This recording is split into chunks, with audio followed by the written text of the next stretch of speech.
All right, so let's talk about the spiritual psychology of the Hebrew month of Kislev. Now, this is a time of year when things get darker, the nights get longer, the weather gets colder. But what if? What if that darkness is exactly where we're supposed to find the most incredible light? And really, that's the big question for Kislev, isn't it? It's a month that basically asks us to completely reframe how we think about uncertainty, about the unknown, about all the shadowy parts of our lives. So let's dive in and see how this ancient wisdom can turn the bleakest time of the year into a season of absolute miracles. Okay, so first up, Kislev's paradox. The main idea here is that the physical reality of the month, less sunlight, isn't a bad thing. In fact, it's the very key that unlocks its deepest spiritual potential. This paradox points to this amazing mystical concept called the Or HaGanuz, which means the hidden light.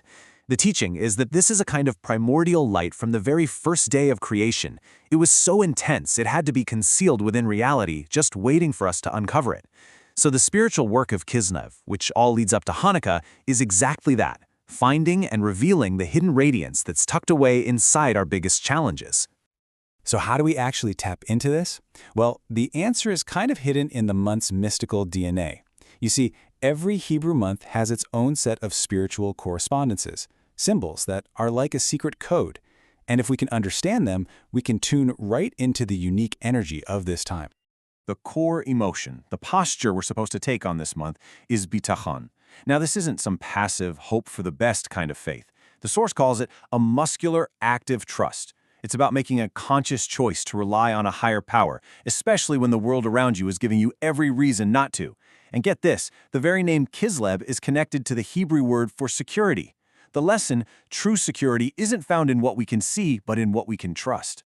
And you can see this trust perfectly in the month's Hebrew letter, the Samek. Just look at it. It's a closed circle, no beginning, no end. It's a symbol for what the mystics call Or Makif, a surrounding, all-encompassing light. It's that divine support that's holding us up even when we feel like we're falling. And because it's a circle, it touches every point equally. It's a reminder that this support is there for all of us, all the time. Okay, so how do we activate that trust? The key is in the month's astrological sign, the Keshet, or the bow, and it's got a couple layers of meaning. First, it's the rainbow, a symbol of promise, of covenant. But it's also a weapon. And think about how a bow actually works. You have to pull back, right? You create tension, you gather focus, and then you launch the arrow forward. This is a powerful metaphor for prayer, or really any focused intention. Sometimes we have to retreat, go inward, gather our energy before we can propel our desires out into the world. So this slide kind of puts it all together, like a spiritual blueprint. You've got the Samek, that circle of support. Then there's the tribe of Benjamin, who's described as a ravenous wolf. Now that's not about violence. It's about a kind of holy aggression, that spiritual grit you need to chase after sparks of holiness in the darkness. It's having the courage to fight for what's right.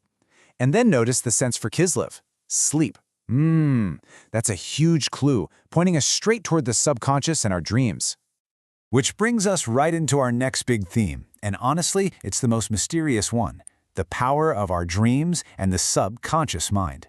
This is where the work of the month gets really, really deep. This verse from the Psalms just sets the stage perfectly.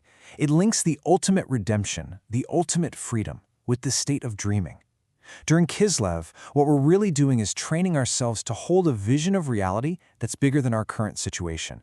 We're learning to live like dreamers, to be awake to a higher possibility. And this isn't just some poetic idea.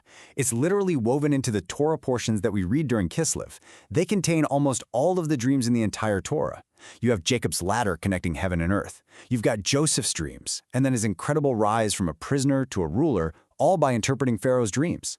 The message is crystal clear. During this month, the veil between our conscious and subconscious mind gets super thin. Our subconscious becomes a major channel for divine messages, for guidance, and even for our own salvation. So all of this incredible energy, the trust, the dreams, this hidden potential, it all builds up and culminates in the festival of Hanukkah. And as we're about to see, Hanukkah is so much more than just a military victory. It's a massive metaphysical event, all about revealing that hidden light we talked about earlier. You see, the conflict of Hanukkah wasn't just armies fighting. It was a clash of two completely different ways of seeing the world. Hellenism, or Greek culture, celebrated the natural world, everything you can see that's beautiful and logical. This is all about the number 7. 7 days of the week, 7 notes in a musical scale. It's the perfection of nature. But Judaism insists that there's something beyond nature, and that's represented by the number 8. The miracle of the oil lasting for 8 days was basically a statement that holiness operates on a level that transcends the laws of nature. So what exactly is this light of Hanukkah? Well, it connects right back to the Or HaGanuz. The ancient sages teach that this light, created on the very first day, was so powerful that it allowed Adam to see from one end of the universe to the other, to see the true, unified reality behind everything. But God saw the world wasn't quite ready for that level of truth, so he hid it away. So where did God hide this unbelievable light? Well, the mystics teach that it was hidden in plain sight, in the 36 candles we light on Hanukkah. Think about it. If you add up the candles we light each night, 1 on the first, plus 2 on the second, 3 on the third, all the way up to 8, it totals exactly 36. So when we're gazing at those Hanukkah flames, we're not just remembering a miracle.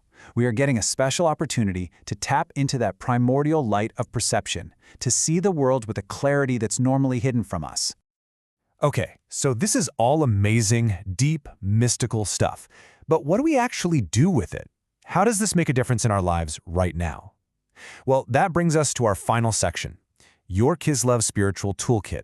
These are actionable ways you can apply all these big ideas. All right, let's walk through these. Number 1, trust the darkness. This is bitachon in action.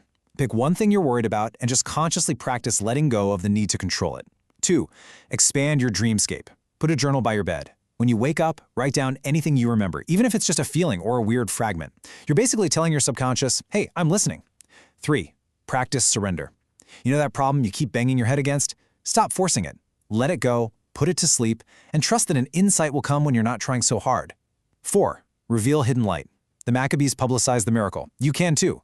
Share one small good thing that happened each day. And finally, number 5, strengthen your foundation. The Greeks tried to weaken the core of the Jewish people. So push back. Take one small action that reinforces your own personal integrity, your core values. And here are some really quick daily practices. For the Bitaton meditation, just take 60 seconds. Close your eyes and picture that circular letter Samak as a protective field of golden light all around you. For the inner Bowen release, before you walk into a big meeting or have a tough conversation, just take a deep breath. As you inhale, visualize pulling back that arrow, gathering all your focus. Then as you exhale, release the arrow and let go of the outcome.